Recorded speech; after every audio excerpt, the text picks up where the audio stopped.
క్వశ్చన్కి సంబంధించిన వివరాలు సభలోని ప్రజలకి తెలియజేయాల్సిన అవసరం ఉంది కాబట్టి ప్రత్యేకంగా తమని రిక్వెస్ట్ చేసుకోవడం జరిగింది అధ్యక్ష. అవకాశం ఇచ్చినందుకు ప్రత్యేకంగా మీకు ధన్యవాదాలు తెలియజేసుకుంటున్నా. ఎందుకంటే పరిస్థితి ఏంటంటే ఇప్పుడు వైఎస్ఆర్సీపీ పార్టీ వాళ్ళు సానుభూతి పనుల మీద దాడులు జరుగుతున్న విషయం వాస్తవమేనా అని చెప్పి వాళ్ళే క్వశ్చన్ అడిగి ఈరోజు వాళ్ళే ఈ క్వశ్చన్కి సమాధానం తీసుకోవడానికి రాలేకపోవడం అన్నది చూస్తూ ఉంటే అక్కడే వాళ్ళ తాలూకా డొల్లతనం అనేది చాలా క్లియర్గా కనిపిస్తుంది అధ్యక్ష. ఎందుకంటే అధ్యక్ష ఉత్తరాంధ్రలోని ఒక సామెత ఉంటుంది అధ్యక్ష, అది ఇక్కడ చెప్పొచ్చో చెప్పకూడదో తెలియదు కానీ తప్పైతే క్షమించండి, తప్పైతే రికార్డులను తొలగించండి, తప్పు కాకపోతే మాత్రం ఉంచండి అధ్యక్ష.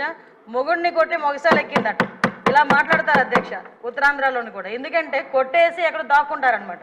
వీళ్ళ పరిస్థితి ఎలా ఉందంటే అధికారం కోల్పోయి 11 సీట్లకే పరిమితం అయినప్పటికీ కూడా తిరిగి వచ్చి టీడీపీ కార్యకర్తల మీదే దౌర్జన్యాలు చేసి టీడీపీ కార్యకర్తలని చంపి మళ్ళా పైగా వాళ్ళ మీద ఏవో దాడులు జరిగిపోతున్నాయి, వాళ్ళ తాలూకా వాళ్ళు ఎవరు చంపేస్తున్నారని చెప్పి ఇక్కడెక్కడా ప్లేస్ లేనట్టుగా ధర్నా చేయడానికి ఢిల్లీ నడివీధుల్లో వెళ్ళి కూర్చొని మేము ధర్నా చేస్తామన్నా 11 మందితో వెళ్ళి కూర్చొని ధర్నా చేయడం అన్నది చూస్తూ ఉంటే చాలా విడ్డూరంగా అనిపిస్తుంది అధ్యక్ష.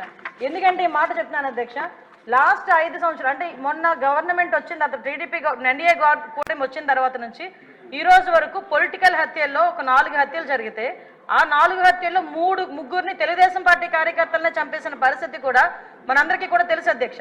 ఈ విషయాన్ని కూడా చాలా క్లియర్గా మేమందరం కూడా ప్రెస్లో కూడా చెప్పడం జరిగింది, విత్ క్రైమ్ నెంబర్స్ నేనైతే ఇవ్వడం జరిగింది అధ్యక్ష. ఇవన్నీ పక్కన పెడితే ఇప్పటికీ కూడా చాలా మంది తెలుగుదేశం పార్టీ కార్యకర్తల మీద వైఎస్ఆర్సీపీ నాయకులు సోషల్ మీడియాలో దాడి చేస్తున్నారు, వ్యక్తిగతంగా దాడులు చేస్తున్నారు, వాళ్ళ ఆస్తుల మీద దాడులు చేస్తున్నారు. అంటే ఇప్పటికీ కూడా అంటే ఎందుకు చెప్తున్నానంటే వాళ్ళు తిరిగి మేము చేస్తున్నామని చెప్పి టీడీపీ వాళ్ళు చేస్తున్నారు, జనసేన వాళ్ళు చేస్తున్నారు, బీజేపీ వాళ్ళు చేస్తున్నారని చెప్పి ఢిల్లీ నడివీధుల్లో కూర్చొని 36 మంది పొలిటికల్ హత్యలు జరిగినాయని ఎంత సిగ్గు లేకుండా మాట్లాడుతున్నారో ఒకసారి మనం కూడా ఆలోచించుకోవాలి అధ్యక్ష. ఇది రాష్ట్ర ప్రతిష్టకు సంబంధించిన విషయం అధ్యక్ష. ఈరోజు 45 రోజుల్లోని ఒక ప్రతిపక్ష హోదా కూడా లేని ఒక ఎమ్మెల్యే, ఒక ప్రతిపక్ష సంబంధించిన ఎమ్మెల్యే ఢిల్లీ దగ్గరికి వెళ్ళి 36 హత్యలు రాజకీయ హత్యలు జరిగినాయి అంటే ఢిల్లీ మీడియా అడిగింది 36 మంది పేర్లు ఉన్నాయని అడిగితే కనీసం పేర్లు కూడా చెప్పడానికి ఇష్టపడక పేర్లు లేవు కాబట్టి చెప్పలేక పక్కకి వెళ్ళిపోయే పరిస్థితి. ఈరోజు మేము అడుగుతున్నాం, అరే 36 హత్యలు జరుగుతున్నాయని అడుగుతున్నావు, ఎక్కడికో వెళ్ళి మాట్లాడుతున్నావు, అసెంబ్లీ సమావేశాలు జరుగుతున్నాయి అక్కడికి వెళ్ళి ధర్నా చేసావు, ఈ రోజు ఇక్కడికి ఆల్రెడీ నువ్వు అమరావతి వచ్చామన్న సంగతి ఇక్కడ మా అందరికీ తెలుసు. ఈ రోజు వచ్చి అసెంబ్లీలో కూర్చొని ఆ 36 మంది వివరాలు ఇచ్చే దమ్ము లేదా నీకు? ఈరోజు ఆ 36 మంది వివరాలు మాకు ఇచ్చి దాని మీద ఎంక్వైరీ చేయించుకునే దమ్ము లేదా నీకు? ఈరోజు అసెంబ్లీ సాక్షిగా అడగాల్సిన వాటిని పక్కన పెట్టుకొని ఎక్కడో ఢిల్లీలోకి వెళ్ళి రాష్ట్ర ప్రతిష్టను దెబ్బతీసే విధంగా రాష్ట్రం మీద రక్తమరకలు అంటినట్టుగా వాటి అన్నిటికీ కూడా ఫోటో ఎగ్జిబిషన్ ఒకటి పెట్టి దాన్ని చాలా ఏమార్చి అక్కడ వాళ్ళని ఏదో రకంగా పెట్టుబడులు రాకుండా పరిశ్రమలు రాకుండా అడ్డుకోవడానికి ఒక కుట్రపూరితమైన వాతావరణాన్ని సృష్టించడానికి మాత్రమే చేస్తున్నాడు అధ్యక్ష. ఇతగారి తాలూకా నైజం కూడా చెప్పాలి అధ్యక్ష. అధికారంలోకి వచ్చిన తర్వాత 2024 అధికారంలోకి వచ్చింది అధ్యక్ష.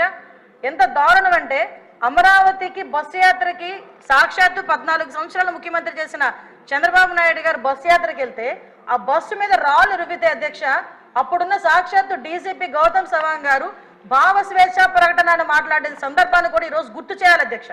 ఎందుకంటే ఆ రోజు శాంతి భద్రతలు ఎలా ఉన్నాయి, ఈ రోజు శాంతి భద్రతలు ఎలా ఉన్నాయి కంపేర్ చేయడానికి మీరు నాకు 5 నిమిషాలు టైం ఇవ్వాలి. ఎందుకంటే ఇది రాష్ట్ర ప్రతిష్టకు సంబంధించిన విషయం. ఆ రోజు ఆత్మకూరులో ఒక ఊర్లోని ఒకరిని వెలివేస్తే ఒక గ్రూప్ ఆఫ్ పీపుల్ని వెలేస్తే వాళ్ళ దగ్గరికి వెళ్ళడానికి వెళ్తే సాక్షాత్తు ముఖ్యమంత్రి 14 సంవత్సరాలు ముఖ్యమంత్రి చేసిన వ్యక్తి ఇంటి దగ్గరికి వెళ్ళి ఆ గేట్లకి తాడులు కట్టారు అధ్యక్ష. తాడులు కట్టడమే కాదు అధ్యక్ష, ఎల్జీ పాలిమర్స్ లో గ్యాస్ లీక్ అయితే వైజాగ్ వెళ్తే చంద్రబాబు నాయుడు గారిని వైజాగ్ ఎయిర్పోర్ట్ లోనే ఆపి ఎయిర్పోర్ట్ లో లిటరల్లీ చెప్పాలంటే దాడి చేశారు. ఆ విషయంలో మొన్న నన్ను విష్ణుకుమార్ రాజు గారు కూడా క్వశ్చన్ చేశారు అధ్యక్ష, హోంమంత్రి ఏం చేస్తున్నారు అని. గుడ్లు విసరడానికి, అతని మీద టమోటాలు విసరడానికి, ఆఖరికి అక్కడి నుంచి కనీసం బయటికి రానివ్వకుండా కూడా చేసిన పరిస్థితి కూడా కనిపించింది అధ్యక్ష. వీళ్ళు ఈ రోజు శాంతి భద్రతల గురించి మాట్లాడుతున్నారు అధ్యక్ష. ఇదే పవన్ కళ్యాణ్ గారు ఆ రోజు మన అమరావతి రైతుల గురించి అక్కడికి పాదయాత్ర కింద వెళ్తే ముళ్ళ కంచెలు అడ్డుగా వేశారు అధ్యక్ష. ముళ్ళ కంచెలను దాటుకొని పక్కకు తీసుకొని వెళ్ళిన పరిస్థితి. వైజాగ్ వెళ్తే వైజాగ్ రానివ్వకుండా నగర బహిష్కరణ చేశారు. యువగలం పాదయాత్ర నేను మచ్చుకు చెప్తున్నాను అధ్యక్ష, ఇవి చాలా మచ్చుకు చెప్తున్నా. యువగలం పాదయాత్రలో లోకేష్ బాబు గారు పాదయాత్ర చేస్తూ ఉంటే కనీసం స్టూల్ ఎక్కి నుంచోడానికి కూడా పర్మిషన్ ఇవ్వలే. అంటే వీళ్ళ తాలూకా దౌర్జన్యాలు ఏ రకంగా ఉన్నాయి? ఎవరిని వదిలేశారు అధ్యక్ష? మీడియాను వదిలేశారా, లేదా జడ్జెస్ని వదిలేశారా, పారిశ్రామికవేత్తను వదిలేశారా, తెలుగుదేశం పార్టీ కార్యకర్తను వదిలేశారా, సామాన్య ప్రజలను వదిలేశారా? ఎవరిని వదిలేశారు అధ్యక్ష? అధ్యక్ష నాకు ఒక్క విషయం ఎందుకంటే అధ్యక్ష వీళ్ళు ఈ రోజు 1 minute 12 గంటలకి మన గౌరవ ముఖ్యమంత్రి గారు శాంతి భద్రతల మీద వైట్ పేపర్ రిలీజ్ చేస్తున్నారు. అంచేత వారు అన్ని వివరాలు చెప్తారు, మీరు క్లుప్తంగా చెప్పండి. అంటే గుర్తు చేస్తున్నారు అధ్యక్ష, ఎందుకంటే ఈ విషయం ఏంటంటే వీళ్ళు మన నోటికి మరుపు ఎక్కువలా ఉంది అధ్యక్ష. మాట్లాడితే ఏ రోజు ఆ రోజే మాట్లాడుతుంటాడు జగన్మోహన్ రెడ్డి. అందుకే ఈ నెల రోజులు ఏం జరిగిందన్నది ఆలోచించుకుంటున్నాడు కానీ ఏం జరుగుతుందని ఊహించేసుకుంటున్నాడు తప్పించి 5 సంవత్సరాలు ఏం జరిగిందన్నది మర్చిపోయినట్టున్నాడు, చిప్లోంచి పోయింది. ఒకటి అధ్యక్ష, ఈ రోజు నేను ఎందుకు చెప్తున్నానంటే అధ్యక్ష, ఇన్ని చెప్పి నేను ఒకటే డిమాండ్ చేస్తున్నాను అధ్యక్ష, ఎక్కువ టైం కూడా తీసుకోను నేను.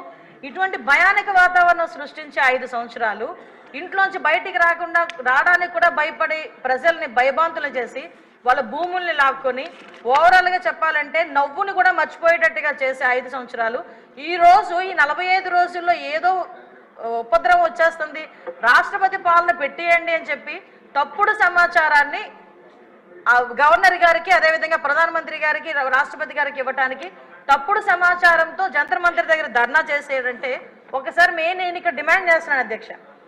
ఇందాక పయోల్ కేశవ్ గారు కూడా రిక్వెస్ట్ చేశారు, నేను రెడీగా ఉన్నా, హోంమంత్రి రెడీగా ఉన్నా చర్చించడానికి, మీరు రండి అని.